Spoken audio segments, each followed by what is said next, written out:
Allez, on est reparti toute la journée, on est en direct, je peux vous assurer qu'il se passe plein de choses sur ce plateau, il y a plein de monde. On va parler de tous les sports encore jusqu'à 19h ensemble. Et sur ce plateau, on va parler de nouveau de jeunesse sportive, mais du côté d'Alonne, avec vous Jean-Claude, bonjour. Bonjour. Avec Emmanuel, juste à côté de vous, on va parler de capoeira. Bonjour. C'est comme ça qu'on le dit? C'est presque ça, c'est capoeira. Capoeira. Voilà, c'est ça. Bon, je vais m'entraîner et puis à la fin du plateau, je serai absolument opérationnel. Et avec François Goulevent juste en face de vous, on va parler voile, bien évidemment. Bonjour. Bienvenue, messieurs, sur ce plateau. Allez, avec qui on commence? Tiens, allez, les JS d'Alonne, Jean-Claude. Oui. On revient de voir les JS de Coulennes. Oui. C'est important d'avoir ces structures qui permettent à tout le monde d'accéder au sport. Tout à fait, oui. C'est très, très important. Ça fait, on a un rôle social sur la ville d'Alonne, entre autres, qui est reconnu par la ville elle-même, d'ailleurs, et qui nous aide bien en ce sens. Ça nous permet également, vous entendez tout à l'heure, de mutualiser. C'est vrai qu'au niveau des tarifs, ça nous permet d'avoir des tarifs beaucoup plus souples par rapport à toute cette population. Nous sommes 2200 licenciés, vraiment que des licenciés sportifs, donc avec 16 sections, et dont la capoeira, justement, qui est à côté de moi, avec Manu. Donc il y a ce rôle social qui est très important sur la ville, dans les quartiers de zones urbaines sensibles tels que nous avons sur Alonne, entre autres. Le sport est un bon vecteur d'intégration, de partage, d'échange. C'est exact, tout à fait. Vous avez tout résumé, oui, c'est ça. J'ai tout résumé. Ouais, ça va. Je ne peux pas me tromper tout le temps. Je me suis trompé, je suis vautré sur le basket et le handball tout à l'heure. Je ne peux pas faire que ça toute la journée. Il ne faudra pas vous tromper tout à l'heure parce qu'il y a un président d'un club de handball tout à l'heure. Bon, très bien. Je serais content.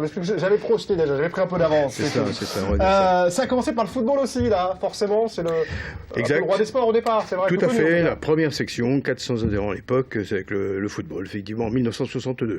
Alors, ce qui est marrant de voir, c'est que ces sections, il y a des sports évidemment très connus, mais qu'à chaque fois dans ces structures, on retrouve différents sports. On a la capoeira, je suis sûr que je me rabasse, mais bon, j'y arriverai à la fin. Mais voilà, on a vu le twirling bâton tout à l'heure à Coulennes. Il y a aussi des sections moins connus, des sports moins connus. Bien sûr. Alors, il y a eu plusieurs créations de mon fait, je dirais. Par exemple, le sport et loisirs intégratifs, c'est pour le sport adapté, par exemple. C'est une section que nous avons créée il y a donc maintenant 7 ans. Ce sont des non-valides. Et le but de cette section, c'est de leur faire découvrir, oui, c'est vraiment le terme, découvrir différents sports. Handball, basket...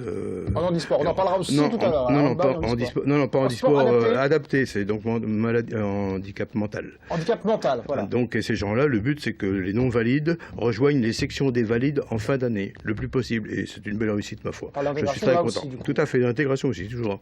D'accord. Changer le regard de l'autre, quel que soit en couleur, en côté physique, mental ou autre. D'accord. Le sport réunit, ça c'est une bonne... Oui, c'est à ça que sert un club omnisport, je pense. C'est un bon message. Gym douce et bien-être, ça c'est la petite dernière, ça.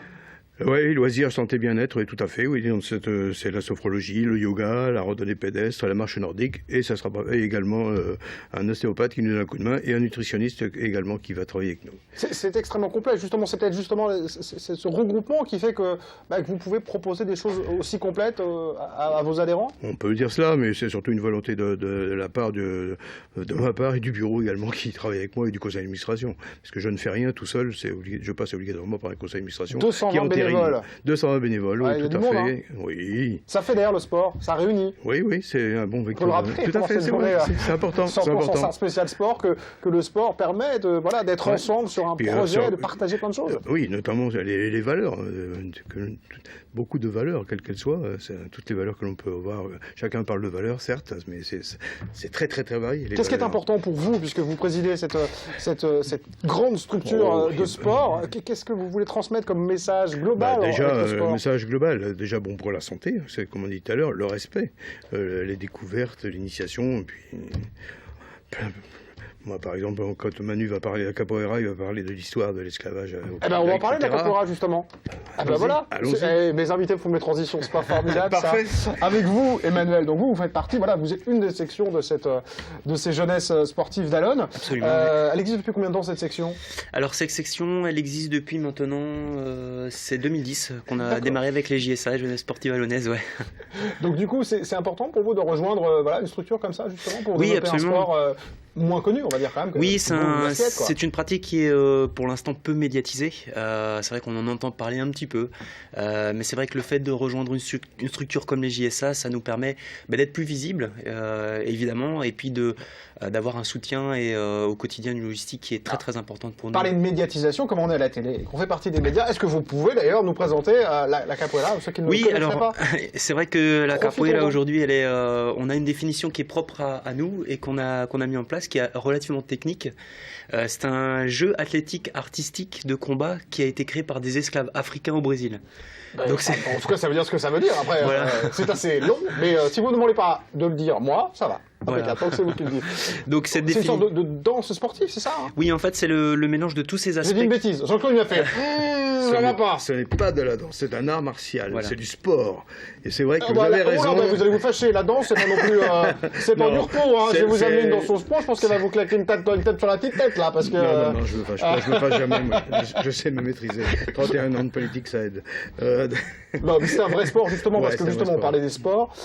C'est physique, j'imagine. Oui, alors en fait, on va mêler différents aspects. Donc évidemment, la partie combat et martial, on l'aborde pas tout de suite en étant débutant. C'est avec le temps qu'on va évidemment aborder cette partie-là, mais toute la partie acrobatie, maîtrise de son corps, de l'espace, de son adversaire également, ça fait partie du quotidien. Et donc ce sont des mouvements qui vont être apprivoisés avec le temps et qui demandent On parlait de différents sports, voilà, peut-être la définition du sport, parce qu'on avait l'échec, les bridge, le twirling bâton, c'est qu'on a un apprentissage, une répétition, qu'on doit travailler pour arriver à un résultat final. C'est peut-être ça, peut-être le sport en fait. Oui, en fait, dans la capoeira, nos exercices principaux sont basés sur la répétition. Donc on va répéter un nombre de fois très important des mouvements, qu'ils soient acrobatiques, que ce soit des techniques de combat, ou tout simplement la pratique au quotidien. Elle nous permet de répéter. Et c'est ce qui va faire qu'à un moment donné, on va arriver à exécuter les mouvements. Bon, d'un sport à l'autre, on ne s'arrête pas. On fait sans transition aujourd'hui. On va aller retrouver Olivier Kemener qui fait du basket, du mini-basket plus précisément. C'est à vous, Olivier.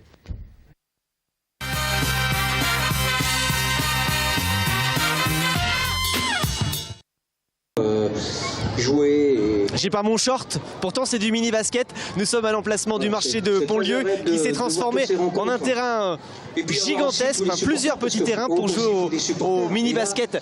Bonjour. Bonjour. Et bonjour Nathalie. Bonjour. Qu'est-ce qui se passe ici aujourd'hui? Alors aujourd'hui c'est la fête du mini basket, c'est la 26e édition en Sarthe et on accueille tous les mini poussins et les poussins du département. Avec un temps comme ça, c'est génial. Magnifique, ça fait longtemps qu'on n'a pas eu un si beau soleil. Il y a combien de terrains déjà? Parce que ce sont des petits terrains, un mini-basket évidemment. Voilà, on est sur des terrains réduits par rapport à d'habitude. On est à 25 terrains installés là, avec la ville du Mans et les quelques panneaux que nous avons installés. Ça a commencé ce matin? Ça a commencé ce matin avec des animations, des concours de tir individuels par club. Et cet après-midi, on est plutôt sur un tournoi. Les enfants viennent de la Sarthe, un peu plus loin? De la Sarthe, de l'ensemble des clubs de la Sarthe, oui.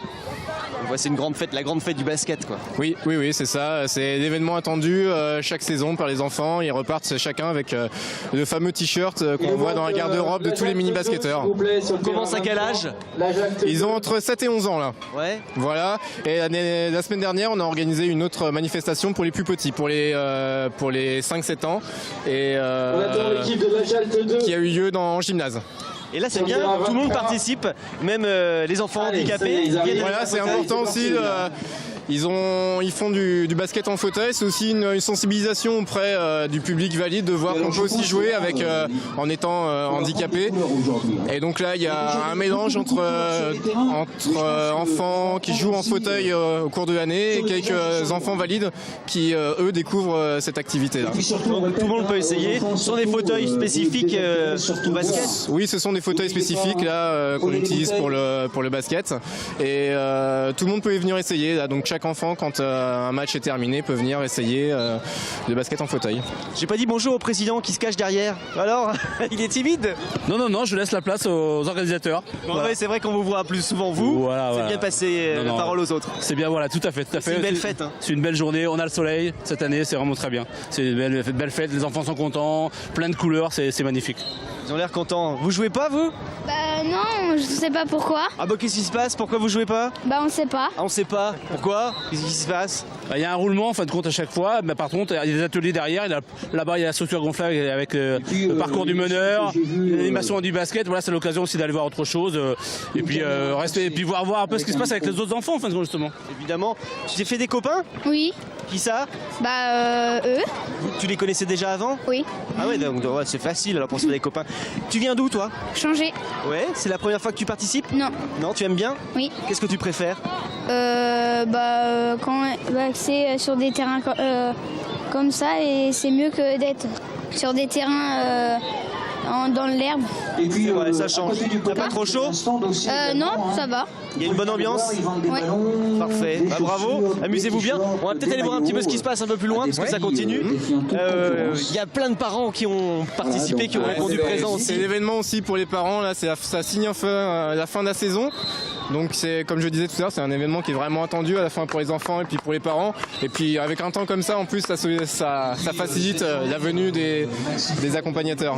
Ce ne sont pas des équipes mixtes, hein, alors on essaye de garder des catégories de championnat au cours de la saison, mais les filles peuvent très bien jouer avec les garçons.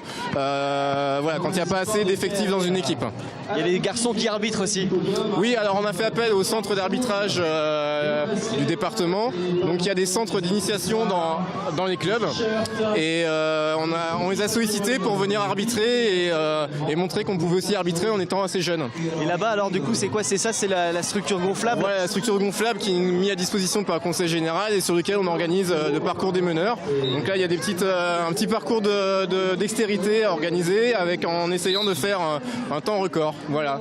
Donc, avec toujours le ballon et puis le ballon et si on rate ce panier on a un malus, si on marque on a un bonus, voilà, et le but étant de faire le meilleur temps possible. Ça a l'air sympa. On va essayer de comprendre un petit peu ce qui se passe. Là c'est la pause. On inscrit parce que c'est toujours la cohue pour pouvoir venir participer. Et donc voilà, il y a la liste d'attente et la file d'attente. Ça fait partie des animations maintenant qui sont assez attendues aussi au cours de cette manifestation-là. Et là elle est partie. Le prochain à partir ce sera toi. Ça va? Tu l'as déjà fait? Oui. T'as pas peur? Non. T'as quel âge toi? 9 ans. Ça fait combien de temps que tu joues au basket? 2 ans. Et ça te plaît? Ouais. Et le foot, tu joues pas au foot? Des fois chez ma mamie. Ah, chez ta mamie tu joues au foot? Et ici au basket? Ouais. T'es venu avec tes copains? Ouais. Avec tes parents? Oui. Bon, tout va bien alors? Oui. Toi aussi ça va? Ouais. Tout le monde est content. Ça va? Ça vous plaît le basket? Oui. Qui est-ce qui est le meilleur là d'entre vous? J'en étais sûr. Merci. Je suis deuxième. Salut les gars. Salut. À bientôt. Et ben voilà, c'est la journée comme ça qui va continuer jusqu'à 18h. Ouais, un petit peu avant, on va faire les remises des récompenses vers 17h. Ouais, et puis après le temps qu'ils repartent, vu qu'il y a des cars aussi qui ont emmené les enfants, il faut le temps qu'ils rentrent chez eux. Voilà. Ben voilà, merci à tous les deux. Merci beaucoup. Amusez-vous bien. Oui, merci. Et vive le mini basket. Exactement. Salut. Au revoir. Au revoir. Nous on se retrouve dans quelques instants, Jean-Christophe. On va changer de sport. On va faire de l'aviron. Ouais. À tout de suite.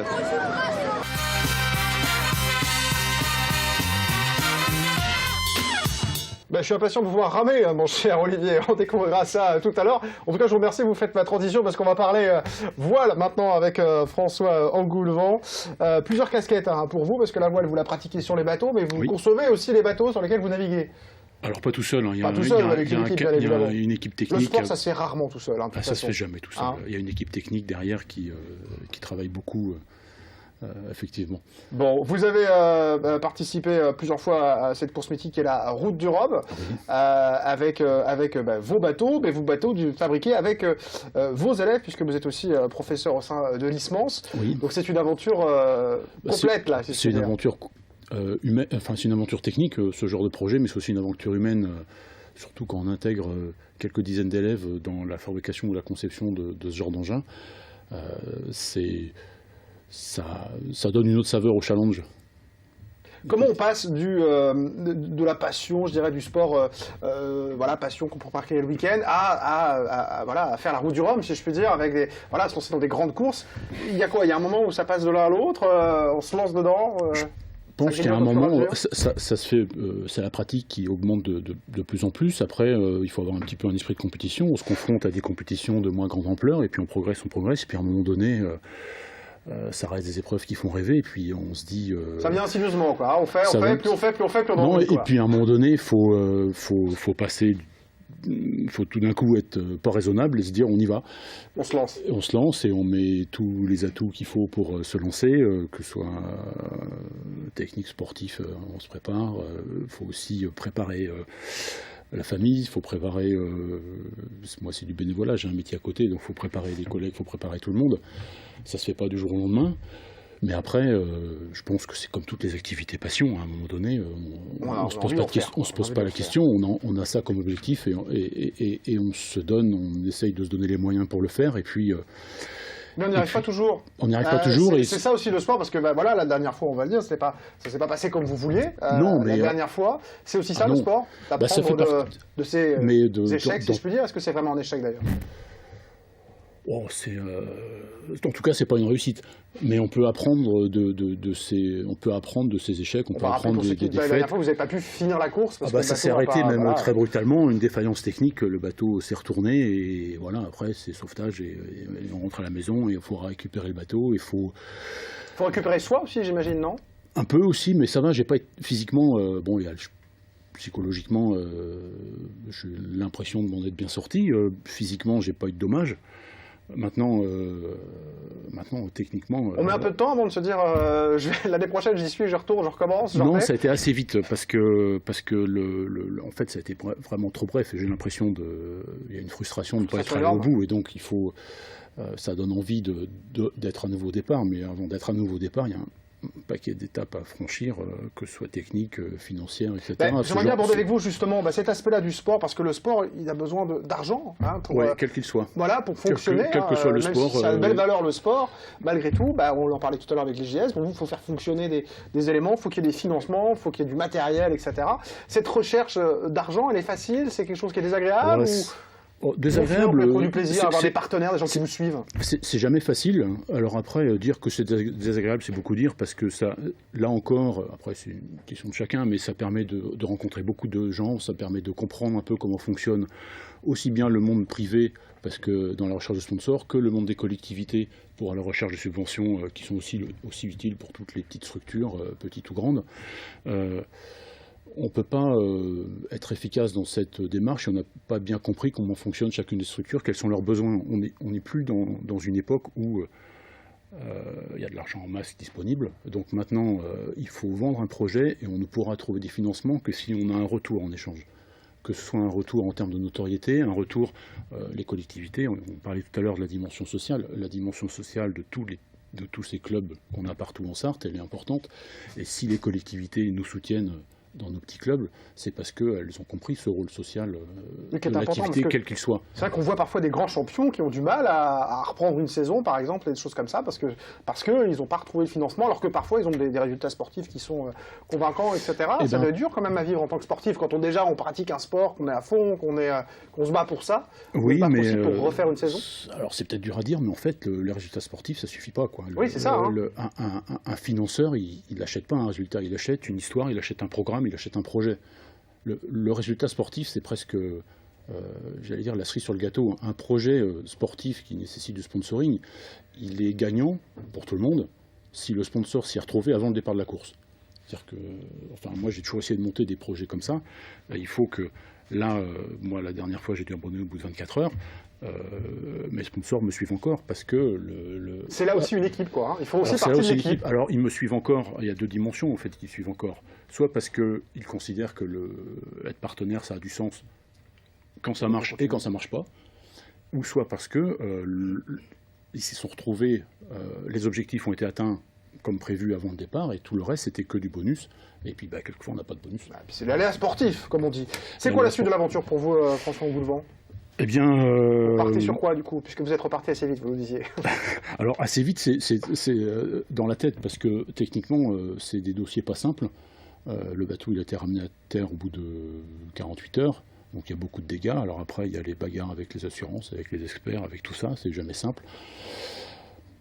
Ça fait, c'est trouver une solution, ça parce que fait du coup, vous avez identifié Alors, des problématiques, du coup. Il y a là. des aspects techniques, effectivement, qui sont... Il faut se remettre à travailler, puisque vous travaillez à la conception, très clairement. Alors, ce bateau. la pièce qui a cassé, c'était la première fois en course au large c'est la quille en question, et qu'une quille était fabriquée de cette façon-là. Donc, on était dans l'innovation, dans la recherche. Alors, on peut très bien, après coup, c'est facile de dire, on n'aurait pas dû, mais dans la compétition, si on fait jamais de recherche, si on n'essaye jamais d'aller plus loin, on n'avance pas. Donc, il n'y a pas à avoir ce regret-là. On a essayé, ça n'a pas marché. Maintenant, on va revenir...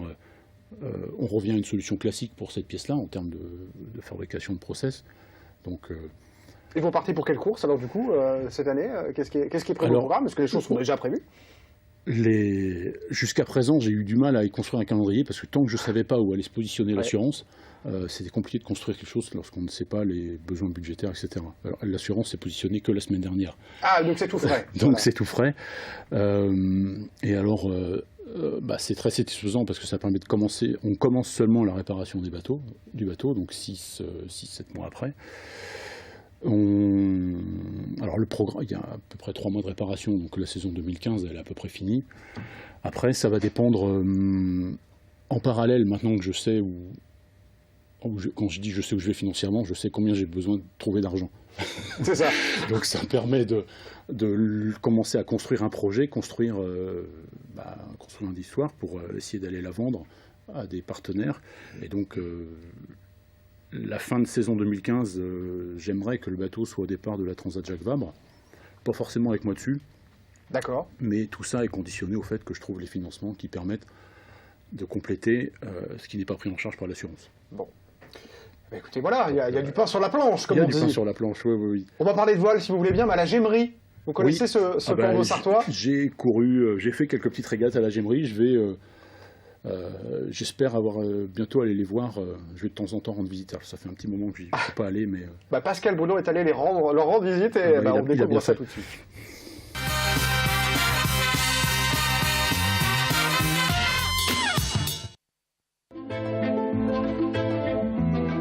Avec le conseil départemental, vivez 100% Sarthe.